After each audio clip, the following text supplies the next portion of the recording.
Hey guys, TrueGreen7 here, and in the past I've made 3 videos covering the various Pokemon memes or Poke memes that have popped up across the internet. Now that Pokemon Sun and Moon have been out for a while, we got some tasty memes like Rowlet himself, which I covered in my last meme video, and much more. So this video will be dedicated to Generation 7, except for one meme, but we'll get to that later. Sun and Moon are the memeiest of all Pokemon games. Everything can be turned into a meme. Now if you think a particularly spicy meme should be covered, please make sure to check out my other videos on this topic, because I may have already covered it. Now how about we start right at the beginning? So on February 25th, 2016, one day before an official Pokemon Direct was set to debut, the trademark logos of Pokemon Sun and Moon were leaked and the whole internet exploded. But then we fixed the internet and started to discuss what these games could be. Sequels to X and Y, Generation 7, or maybe even another Pokemon spin-off. People began to create what is now the very first Pokemon Sun and Moon meme. The good fans of the interweb started to post parody pictures of the Sun and Moon box art. The first examples were of Charlie and Mac from It's Always Sunny,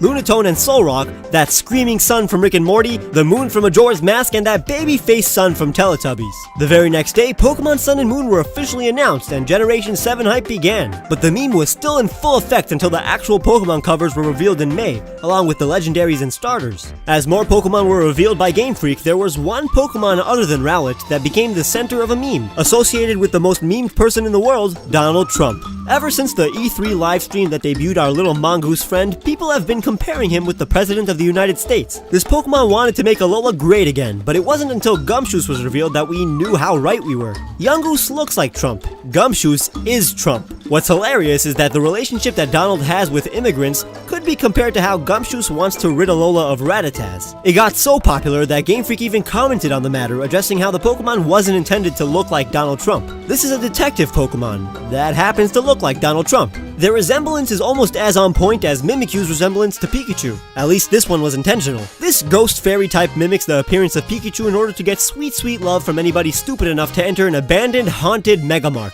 Its dark backstory quickly garnered a large following for this adorable specter, but the fact that its veil is not actually part of its body inspired variations, as if Mimikyu was trying to mimic other popular Pokemon. If you didn't love this cutie by then, maybe the Mimikyu rap changed your mind. Or maybe not, cause by the time that rap came out, Alola forms were front and center, and people including me were speculating which Pokemon would receive Alolan forms. I still want me some Fire Diglets. But how can anybody forget the outrageous debut of these regional variants? And by outrageous, I mean Alolan Executor. So many memes. So many memes. He became the archetype for Alolan Pokemon. So if you wanted to create an Alolan form of your favorite Pokemon, just elongate that neck. Make it reach the sky. That's how you do it. Other Alolan forms got their fair share of memeage, like Alolan Dugtrio. This Pokemon was first discovered in the Pokemon Sun and Moon demo. It wasn't at all how anybody imagined an Alolan Dugtrio to look like. Its fabulous hair drew comparisons to the 90s band Hanson, Owen Wilson, He-Man, anime characters, or just any surfer dude. Such elegance, astounding grace.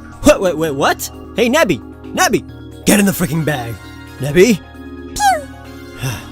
Now, once these games were well into their launch, the most popular Pokemon Sun and Moon meme rose from the plot point in which Lily gets frustrated over the fact that her Cosmog, Nebby, seems to never stay in its bag. Outrageous examples of Lily trying to get Nebby into its bag ensued, both in comic, parody, and animated form. I love this meme. Nebby's official art expression as well as Lily's angry-looking face makes this meme too easy to create.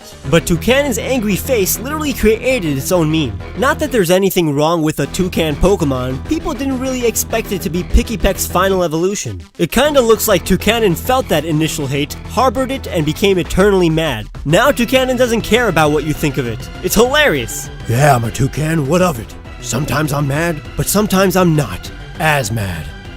That voice is hard to do. Guzma's another Pokemon Sun and Moon character that just doesn't care about what you think of him. His personality and dialogue has allowed the Team Skull boss to rise in memedom. Guzma himself is a meme. His appearance and his affinity for referring to himself as ya boy is entertaining itself. His grunts are funny too. It's as if this team was made to represent meme culture. But specific Guzma lines have left the community in stitches, and web artists love to create pieces that represent all facets of Guzma's personality. He's almost as in-your-face as Hiker David. You remember Hiker David, right? The dude who photobombs Captain Kiawe's trial. Well, now you can edit his face into any situation, like Olivia's Kahuna battle. Now, although Olivia has a few memes of her own, her walking animation has been involved in a very exciting meme that you all should know about. about. You see, in early December, Kazawar, a YouTuber and I don't know what a Twitter person is, who was also involved in the Sun and Moon data mines, was able to discover walking and running animations in Pokemon Sun and Moon's data. It's unknown whether or not these were created as a return for Pokemon following you in the overworld and ultimately scrapped due to limitations, but the fact that these are in the games kinda gets me excited for whatever the future Pokemon title holds. But what's even more interesting is that we can also take the animations from any Pokemon or character model and put them on other models, like Red representing Team Skull or Groudon running like Heliolisk. You may not see the point of this, but I think inserting Olivia's walk into every single female character in Sun and Moon is a fantastic idea. Oh, and Nanu's there too. Colress is in the game as well, which allows me to finally explain my only non-Sun and Moon meme. It's very simple. In Pokemon Black 2, before we first battle against him, Colress says, "Team Plasma said that we should recognize the potential in Pokemon and liberate them from humans. I disagree." So now whenever a Pokemon fan is acknowledging a popular action or opinion that they do not agree with, they may say, "People seem to think Generation 1 is the best. However, I disagree!" Citing the animated trailer dubbed version of the line. Now there are definitely more memes to cover, so leave a like so I know that I should make part 5. But thank you so much for watching, and if you enjoyed, make sure to check out the previous Pokemon meme videos by clicking the clips on the right. Subscribe if you haven't, and make sure to follow me on Facebook or Twitter. I'll see you guys very soon.